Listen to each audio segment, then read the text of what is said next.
So what's going to happen to the meta? We know the PTR, it's got armor changes, there's loads of changes to heroes. Is this enough to get rid of a tank-heavy meta? But also, what about D.Va? What about Reaper? Josh, what is going on? We need to find out what is going to happen to the meta. Yeah, where is it going? That's the big question on everybody's lips. Like, who do I main? I used to be a Doomfist main. Now what do I do? He's terrible. Who do I pick up? Like, these are the questions we want to try and figure out and try and answer through this little discussion. There was also some pro pugs that happened very recently on the PTR, which is always nice to see when you get a bunch of high-level people, because, you know, Sty and I will go on the PTR, and we'll go and try out the changes.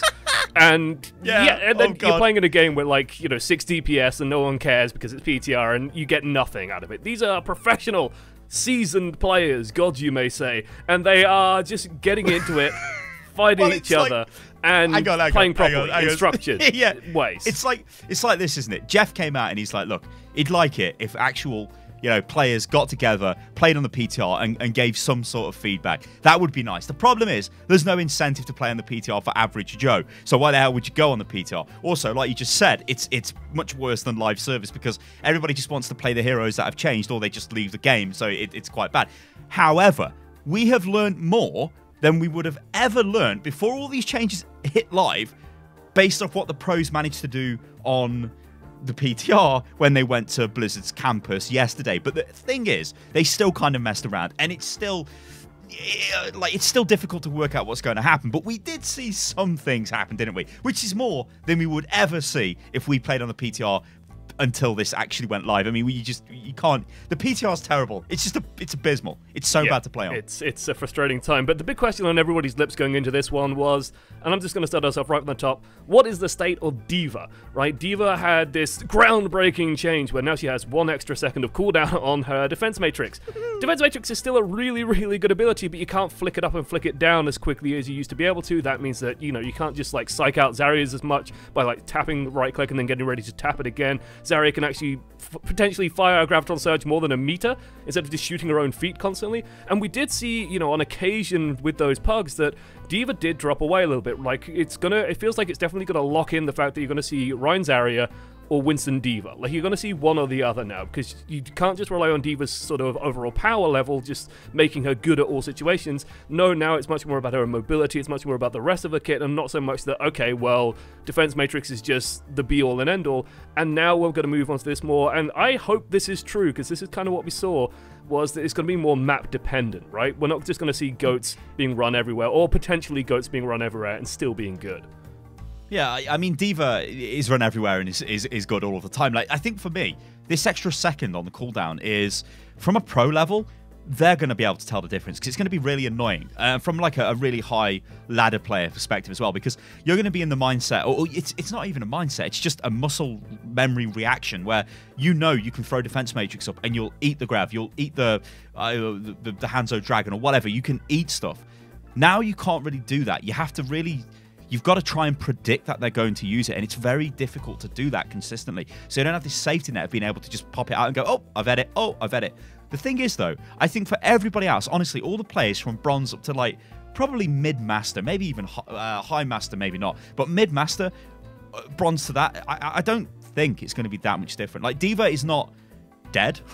D.Va is not, she's still good, and she always will be, ladies and gentlemen, because she's got Defense Matrix, and even, well, if they give it a 5-second cooldown, then maybe not. But yeah. I can't see, you know, I can't see them doing anything else to this. But it makes her a bit more awkward to play, it makes her less powerful at eating enemy ultimates, I guess. But honestly, I think from a ladder perspective, I don't think you guys need to worry too much. At the pro level, I agree. I think what you said does make sense, where we'll probably see comps where it's not just D.Va all the time. Yeah, which will make it more interesting, right? More variety, yeah, so I'm cool with that. It's also more likely, like, we're seeing stuff like triple DPS and quad DPS bubble up, and you might see, like, D.Va fade away in those situations as well, where, you know, they actually feel willing to swap out a tank rather than swapping out something else. Or they're going to get rid of D.Va, they're going to get rid of various other bits and pieces to run triple or even quad DPS comps, and that might start bubbling up through time. Well, let's talk about the armor. Let's talk about the armor changes, because a lot of people were reaching out to me going, Sty, am I just going to get deleted as Reinhardt?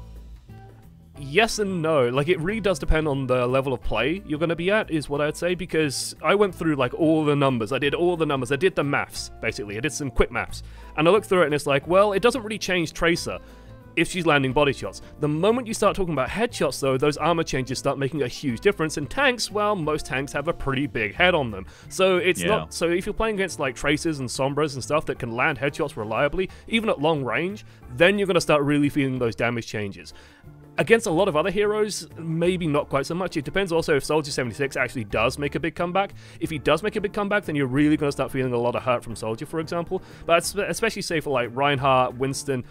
Reinhardt in particular, because he has a barrier in front of him, he's not getting headshots super much. You're still going to die in the situations you died in before. You'll probably see Tracers a little bit more. That's more due to a knock-on of like Brigitte fading away, and more due to a knock-on effect of think of placebo as well.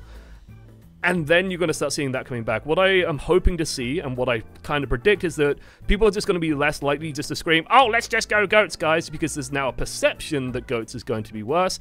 Not necessarily 100% the case at all levels of play, if that makes sense. You know, the perception thing and the placebo effect happens all the time. Like, any kind of change to a hero. Like, look at the McCree thing, where it's like, oh my god, McCree's like, he's a literal god. But actually, McCree was okay before. Okay, he does more damage with his Fan the Hammer, but there was this sort of like massive wave of like, we need McCree. Now, you always get McCree now in games. Well, not always, but you see him a lot more often than you used to. Now, I'm hoping personally that happens to Soldier, because I really like playing Soldier. So if Soldier comes back, that's fine by me. I'm not going to get flamed by my team telling me to play McCree or some other hero. I want to play Soldier, that's fine. But what you said about the Tracer change is true. I think Tracer does something like 28% more damage to headshots. It's around that region, which is actually a huge increase. Heroes like D.Va, Winston, they're very easy to headshot when they're on top of you. I think Reinhardt is a little bit more difficult. Orisa's easy to headshot as well. Roadhog is quite difficult. You're never going to headshot Zarya, because it's impossible to headshot Zarya. Take it from me, ladies and gentlemen, you just can't headshot Zarya. Just don't even bother. It's impossible. But it's not impossible. You can do it if you aim. I think, like, this makes the game, this increases the speed of the game. Like, it does reduce the time to kill a little bit on tanks. Now, I guess one of the issues has been with GOATs is how survivable tanks are. Well, it's not one of the issues, it's probably the main issue. They just don't die, and you see a lot of fights breaking out. In fact, when I was watching the Overwatch Contenders EU finals, it was obviously GOATs. It was Angry Titans versus Giganti, and some of the fights were just going on forever and ever and ever, and all they're doing is waiting for the ultimates to cycle around. Whoever gets the favourable combo of the ults off generally wins the fight, and then we go again. It's not very exciting. It's kind of slow. GOATs, yeah, it's an interesting comp if you like all the crazy little nuances, but with this armor change, it means that you can burn through the tanks with DPS. And when we look at things like D.Va, the change to her defense matrix, maybe you're not going to roll D.Va all the time, so maybe you roll more DPS, and like you said earlier, Josh, maybe you start seeing triple or quad DPS. If you've got more DPS in the field, and DPS is more effective against tanks. Now, it's not all DPS, guys. It's only certain DPS in certain situations. Like, Tracer is the best example, because you run up to somebody and body shot them with armor with Tracer, you're still doing the same amount of damage. There is no change. You have to headshot. But an interesting case like Soldier is going to do more damage to the body and more damage on the headshot, but he's going to do more damage. And you could argue that Soldier that's what he's about, right? Consistent damage output. But now it's going to be damage output, which is going to be enough to probably push back a tank, instead of a tank just standing there going, haha, I don't even care what you're doing to me, Mr. Soldier Tickle, man. And especially if you start moving away from 3 healer comps. Like, one of the other things of having Brigitte be nerfed and having especially the rally like have a duration to it, so it just burns off after 30 seconds. Well, what that means is that snowball effect that Brigitte can give you is actually a lot more diminished. So Brigitte probably going to be seen a lot less, and she's going to like take over the game a lot less. Like, one of the issues you face with Brigitte is that if the enemy team does start get rolling, well, she builds up a rally, she just uses it, everybody gets more armor, everybody gets more hit points. Zenyatta's sat back laughing, Zarya's laughing because she has shields as well, and so they never lose that armor unless you actually lose a team fight, in which case, okay, well done. But by the time that you do lose that armor, well, she's got another rally, so it's just instantly back up there. Zen and Zarya in particular will probably suffer from these changes more than, you know, other characters, and as a result, you want that Brigitte a little bit less, which means you want other things more. One of the more interesting team comps we saw run in those pro pugs was Reaper Mei being used on Nepal Village, which Nepal Village is like a map with a lot of narrow choke points and a lot of tight corners, so Reaper and Mei work very well on that map. And you can just sort of run into people, freeze them up. Reaper just blasts people away. You have an Arno for the nano boost. You don't even have to like nano Death Blossom. I think just nano Reaper is just scary on its own, right? He blows people up, and he will never die with the new healing as well. He will never ever die with that nano boost. So he's terrifying with that now. And it's like, I really, really hope, and I do feel this is going to be the case, where I think the community will inevitably find a team comp that kind of works on just about everything. That's just sort of how meta works. That's just how meta tends to flow. You try and find something that kind of fits most cases. But I do think we will start seeing more and more map-dependent metas bubbling up. Snipers on Gibraltar, for example. On tighter maps, you might actually want to have that Reaper. You might want to have like Reaper, Lucio, stuff like that.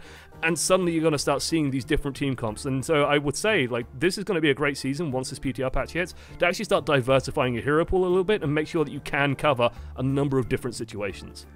So that's the dream, right? We get these fluid metas. We get this sort of map-specific meta where you can do pretty much whatever you like based on whatever map you're playing, and then you swap to counter what the enemy's doing and all this stuff. But the kind of the cold reality of it is, the reason why meta comps always end up developing the way they do is because they are, well, it's the path of least resistance. It's like, okay, we just roll this comp because this is guaranteed. Well, not guaranteed, but we feel safer, we feel better. This covers more of our bases than some of the more edgy comp. And you guys know this when you play on the ladder. Like, if you see a Mei main on your team, you're probably like, oh, okay. But I mean, Mei, I've always thought is a little bit of a sleeper agent, to be honest. She's quite good. Well, when she's played by somebody who knows what they're doing. But like, to have that diversity would be better. The question is, will we see this? Like, it seems on paper that we are probably going into a more free-flowing, more interesting meta that's not just locked down by tanks. I don't think anybody would agree that we can't really stay in this meta that we've got right now. I mean, we're not because of these changes, but goats and support-heavy, like 3-3 tank and support comp is kind of a bit of a slap in the face of the game, right? Especially when you've got that many DPS heroes. Now, if you're a tank player or a support player, you probably don't care as much. But if you're a DPS player, maybe you do. I don't know. But I think we need, like... I worry, though, sometimes that... I mean, like, let's what worries try you, Sty? What concerns you? Well, I know. Me. Like, let's just think, like, how could this be bad for the game? Like, we could be seeing, like, insane... Everybody's playing DPS, so we've got, like, quad DPS. Now, is that typically a good, enjoyable way to play the game? You know, if you're a tank or support player and you've got quad DPS, how does that affect you? It's going to be have rough. less. Like, yeah, it's going to be rough because remember, it's a swing too like, hard in the opposite direction, basically. Yeah. And like, I remember what it was like when you were trying to play Anna back in the day when dive started coming out and all of that stuff. You were just obliterated. It was like, what the hell? I can't play my hero anymore. And that's always a frustrating time in Overwatch when you can't play the heroes that you want to play because the game's meta has changed in such a way where it's like, okay, well, now you need to go and play this. It's kind of like with all the DPS players who had to play Brigitte, which is like it going in the other way, I guess. Yeah, you end up getting forced onto something that you don't really want to be doing, and you're probably not having a huge amount of fun doing at the same time as well. Brigitte sort of, in my mind, suffers from some of the same issues that Mercy suffers from, where she's just not very engaging at times. She just doesn't feel like Brigitte has more visceral buttons. She's more satisfying to like hit stuff with because you get to hit stuff and that's fun. But it's also just not like, I don't feel fulfilled when I play Brigitte in the same way that I'll feel fulfilled if I go and play Reinhardt and I'm landing every fire strike, or if I'm playing McCree and I'm landing headshots. That's really, really exciting. That's really, really cool to do. So swinging, being pushed onto Brigitte is never a fun position. And also, if you do want to just play like a support, as a support, or you want to play a main tank, and all you can do is play, oh well, no, you have to learn how to play Genji now. That's probably going to feel really, really terrible as well, because you're probably not going to want to learn to play Genji, and then everyone's going to fly, oh my god, Genji, you're not doing anything, what the? And then it's just going to be terrible. So we do want, and this starts to cycle back to, hey, maybe 2-2-2 should just be the ideal and should be the central comp, but it's like at the moment the meta is currently locked where 3-3 is pretty much always a good idea. For the next patch, I think the counters to 3-3, Reaper in particular, and now the armor's weaker as well, and like Graviton Surge is going to be easier to land and stuff like that. It's going to be much easier to beat those chunky 3-3 comps. So as a result, on ladder, where it's weaker and played worse, you're going to see the counters to that work a lot better. Maybe not so much in the pro scene, maybe Reaper will still be beaten there, maybe Mei will still be beaten there, but definitely on ladder, I do think the game has sort of been blown wide open, and after that point, like, once you get rid of goats, the game's meta is actually pretty good at this point. Like, all the supports feel pretty strong at the moment. All the tanks feel pretty strong as well. Wrecking Ball is sort of, I think, the only real outlier.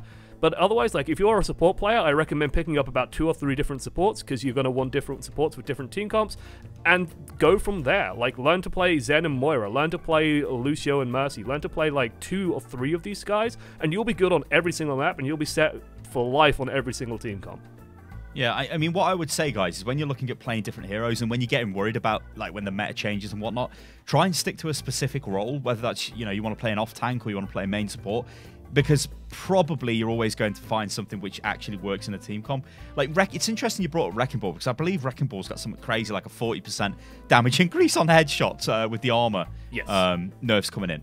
But Wrecking Ball is always an interesting one. Like, I've actually come off the back of a game before we recorded this video, where I was on Command Center on Lijiang, and I was playing Zarya, and I think we were 99%. I think the enemy team were like 60% on the point. But just to get back to the fight quick, I dropped Zarya and picked up the Wrecking Ball and went in there and, like, got 2 kills. I felt like I was absolutely playing out of my mind. Of course, I was just rolling around as a Wrecking Ball, mindlessly pile driving people and shooting them in the face. I'm like, well, this is the best thing ever. But of course, that's not really viable to use him at the start of the game most of the time, because, I mean, we had a Ryan Zarya comp. That's better than a Ryan Wrecking Ball comp, right? Surely, on paper. But is it? Because maybe that caught the enemy team off guard. Now, this is where we get into, like, a massive rabbit hole of, like, the way the pros play it in a structured way versus the way it ends up on ladder, which is often a little bit different. But the fact remains is, whatever direction the meta is going at the pro level, we can look at that and start adapting that to our level, because it's like a trickle-down effect, right? It usually takes... it's faster at GM, so GM's going to adopt the pro meta much quicker. Master's then going to start taking it up Diamond, and then, like, as Jeff, with his very famous quote, people in Plat and Gold don't really know how to roll the meta, but, and this is the big but, they will start playing those heroes. Even if they're not playing the meta comp correctly, they will roll those heroes. So this is where it starts coming into the whole thing of, like, can you please get off the, I don't know, the McCree? Well, get off the D.Va. I think we get both off the see a D.Va, lot. Josh. Get off the D.Va. She's see been it a nerfed. lot.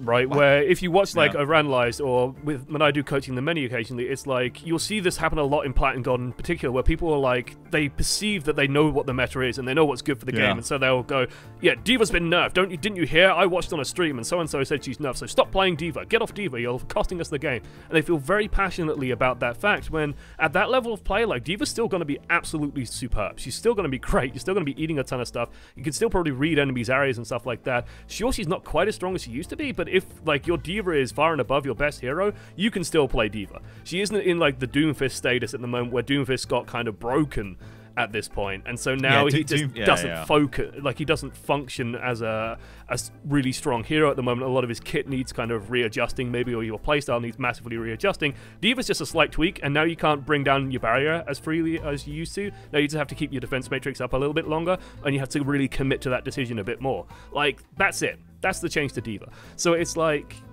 if you are really good at a certain hero, as long as the nerfs aren't massive, stick to that hero. If someone's shouting at you that they're not meta, and the hero is still good for that occasion, like, you know, I'm trying to avoid playing Symmetra super heavily on attack on every map, for the love of God. But if you're playing, you know, Mei on defense, that's fine. That's absolutely fine. I'd say you're well justified to stand your ground there and go, hang on a minute, let me play that, because she's probably going to be really good this patch, right? So yeah. Yeah. All right, guys. Well, let us know what you think about this in the comments below. I think we've had a pretty good discussion now. And I've been Stylosa, ladies and gentlemen. You can follow me on Twitter, which is @UnitLostGaming. And also follow me on Instagram, which is _Stylosa. And I've been joined by the wonderful... He does all his selfies on Instagram. Oh, look at him. Look at him go. You can follow me on Twitter as well, @one_amongst many. Sorry. I don't have an Instagram. I'm not pretty enough. Alas. Okay. All right, ladies and gentlemen, on that bombshell, I'm going back into Top Gear mode. I don't know why. I'll catch you guys in the next one. Although the good thing is, I don't have my camera on, so I can't do that goddamn cheesy Tracer salute. I don't know why I did that in the other video. I must apologise again for that, because Tracer is literally a horrific caricature of a Cockney lass. The cavalry's here! I fell down the apples and stairs. Toodles. Bye. Love.